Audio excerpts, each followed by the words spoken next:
Welcome to ECNTRADE Daily Video.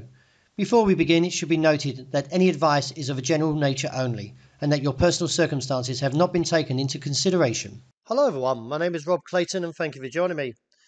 Overnight, the US dollar index, which measures the greenback strength against a basket of 6 major currencies, plummeted to 100.80 after the much anticipated US Federal Reserve interest rate decision.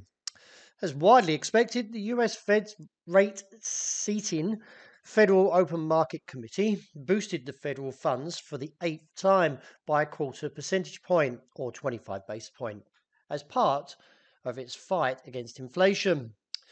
This move takes interest rates now to a target range of 4.5% to 4.75%, the highest since October 2007. Now, predicting what will happen next in the markets over the next 6 months will be unusually difficult. However, reading from the statement, Fed officials repeated language that they have used since March and saying the ongoing increase in interest rates target range will be appropriate. That is seen as a signal that may intend to rise their benchmark rate again when they meet in March and perhaps in May, and maybe see both months of a 25 basis point rate hike. So following the conclusion of the US Federal Open Market Committee meeting, Fed Powell spoke to the press and pushed back on rising hopes that the US Central Bank may be able to undo some of its interest rates rises this year. He went on to say that given our outlook, I don't see us cutting rates this year if our outlook comes true. He also added that if we do see inflation coming down, much more quickly that is, we will pay into our policy setting, of course.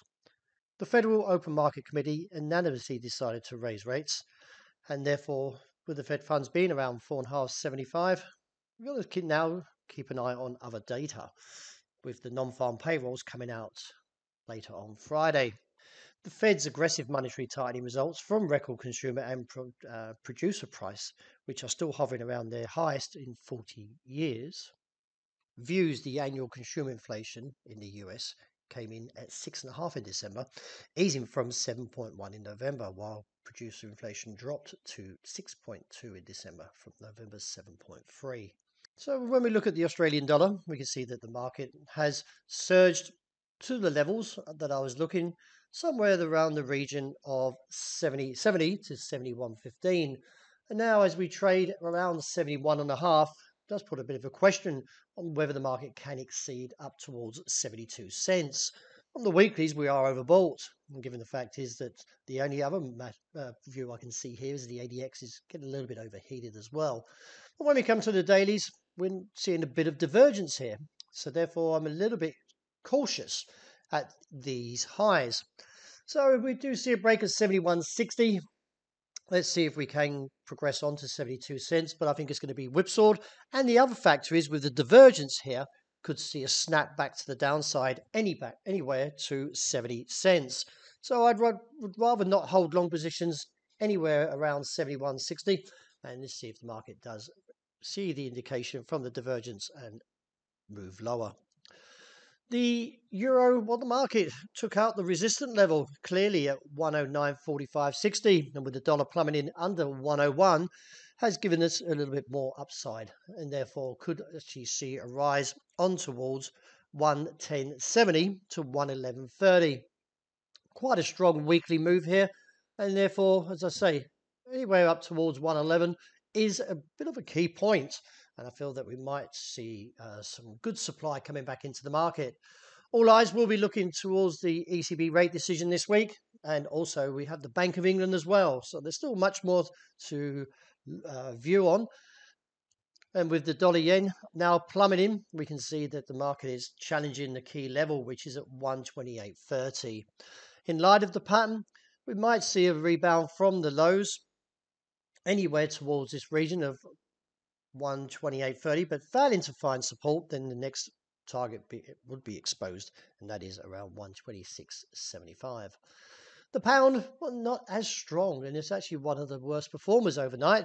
Nevertheless, we're still waiting for the Bank of England's rate decision, and also to see what the statement comes, and therefore the market might be a little bit whipsawed anywhere towards 124.5, and any pullbacks can still see 122.90.